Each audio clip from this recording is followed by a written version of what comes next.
Good morning, students. Today we shall discuss about the post-Shatavahana kingdoms. In this chapter, today we talk about a new kingdom, that is Vishnukundinis. Yesterday we talked about the Ikshvakus. After the decline of Shatavahanas in our Telangana region, a new kingdom came to existence on the base of the Shatavahana regions. In that, first one is Ikshvakus. We shall briefly discuss in previous video. But today I am going to explain another important kingdom came to existence after the decline of Shatavahana kingdom. That is Vishnukundinis. What is our topic today? Vishnukundinis. Students, Vishnukundinis are one of the most important and popular rulers between 4th to 6th century in our history of ancient Telangana history. Okay, their time period is Vishnukundinis chronological time is 350 to 612 CE, 358 to 612 CE. So what is the background history and where was it started? What is their capital? Who were the most important rulers in this dynasty? This type of information can be briefly discussed in our topic today. So write down, students. Vishnukundinis are the feudatories of Vakataka rulers. Who was there? They were the feudatories of Vakatakas. Feudatory means Samantul, obedient. So Vakatakas are one more important kingdom came to existence after decline of Shatavahanas in southern part of India, nothing but Deccan region. So here our Vishnukundinis are the feudatories of Vakatakas. Okay? And what type of sources can be useful to the study of our Vishnukundinis?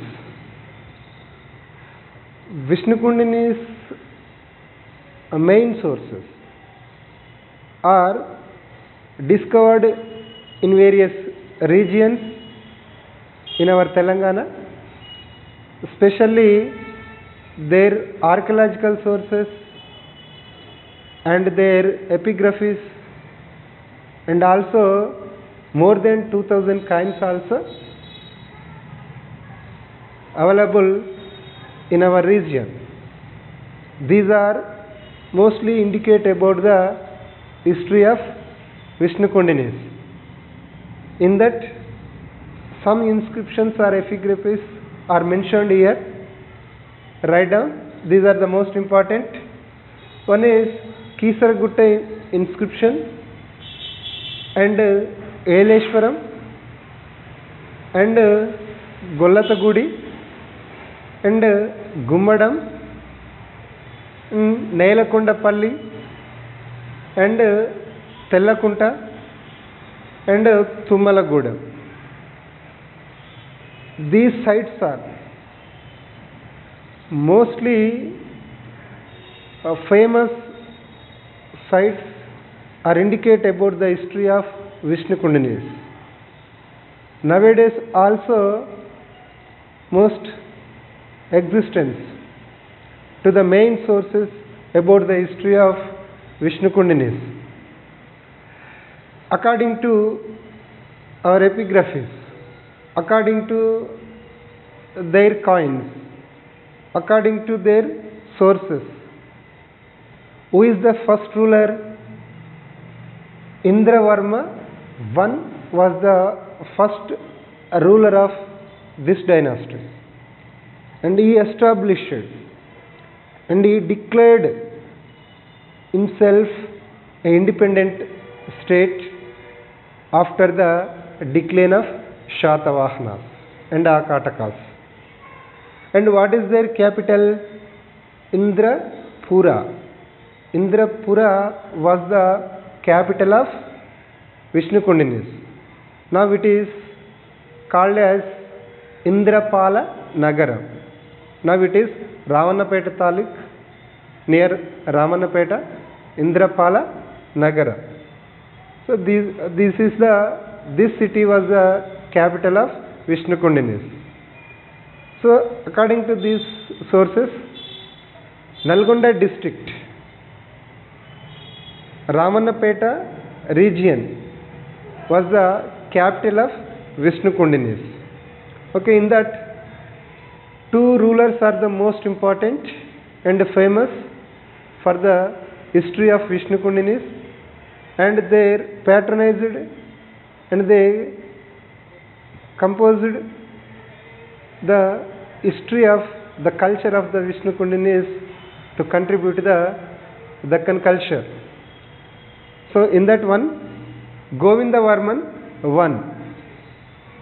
So he ruled 399 to 440 CE. What is the time period of Govindavarman I? 399 to 440.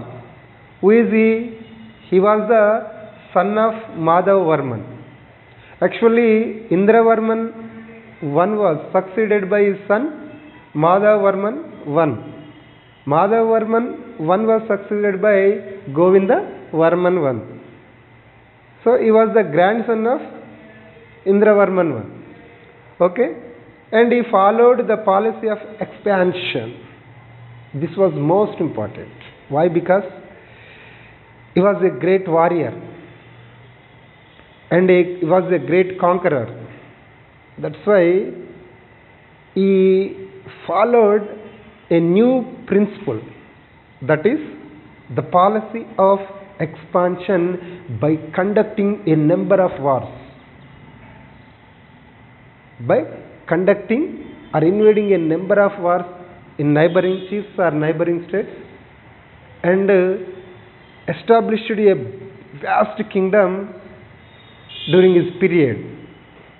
So that's why he followed a new policy. What is that? The expansion policy. And he was a great warrior and a righteous ruler. Righteous ruler means Paramadharmika. Okay? All are equal in the view of the king of the people. And he followed Buddhism. Actually, firstly, Govindavarman I followed Buddhism. But later, subsequently, he converted to Vaishnavism. So later, during his later period, he built a number of Vaishnava temples in this region. Okay, this was a brief history of Govindavarman I. Next, a popular and greatest ruler in this dynasty, he was the Madhavavarman II. This was most important character and most important very short answer question in the view of annual examination point of view. So, students, listen to me carefully and write down the key points about the Madhavavarman II. This is most important very short answer question in view of annual examination. So, who is he? And firstly, what is the time period of Madhavavarman II? 440 to 495 CE. 440 to 495 CE. Who is he? He was the son of Govindavarman I. Who is he? He was the son of Govindavarman I. He was succeeded by Govindavarman I, succeeded by his son Madhavavarman II, And what is the position of Madhavavarman II in this dynasty? He was the greatest ruler of in this dynasty, a great ruler among another rulers of this dynasty, and he invaded on Salankayana and Vengi states. He annihilated the Salankayana rulers and also invaded on Vengi state and Vengi kingdom, and also these two regions are occupied and merged in Vishnukundini's kingdom. And also he conquered on Gundlakama region and Pistapura. Now these two regions are located in Khammam district. These also invaded by Madhavavarman II. And also he performed 11 Ashwamedas and Agnistomas. There are several Agnistomas. So that's why he was a great ruler. These sacrifices are indicate about the strength of the Madhavavarman II. Why? Because he conducting a 11 Ashwamedha yagas and several Agnistomas also. And he installed a number of Shivalingas. He installed a number of Shivalingas in this region, and also he built a number of Shiva temples in this region also. Some of the examples are here mentioned. Rameshwara temple at Velpur, Aipur and Kisaragutta. Kisaragutta Ramalingeshwara temple was one of the most important temple nowadays also. Kisaragutta Ramalingeshwara temple. This was built by Indravarman II. And he had a title. What is that? Janasraya.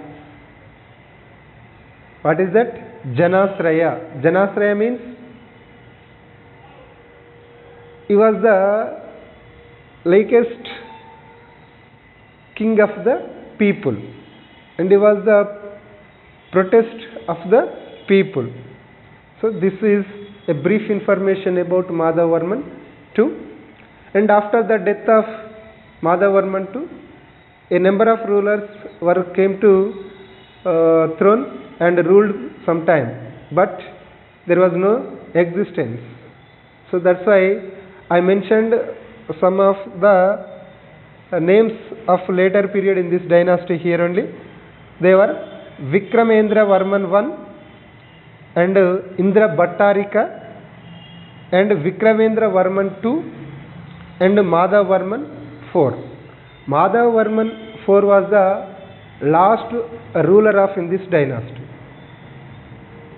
Okay, the Chalukyan ruler was invaded on this dynasty and killed Madhavavarman IV and occupied the Vishnukundini's kingdom. So this is a brief political history of the Vishnukundini's kingdom. Tomorrow we shall discuss about the Chalukyan families.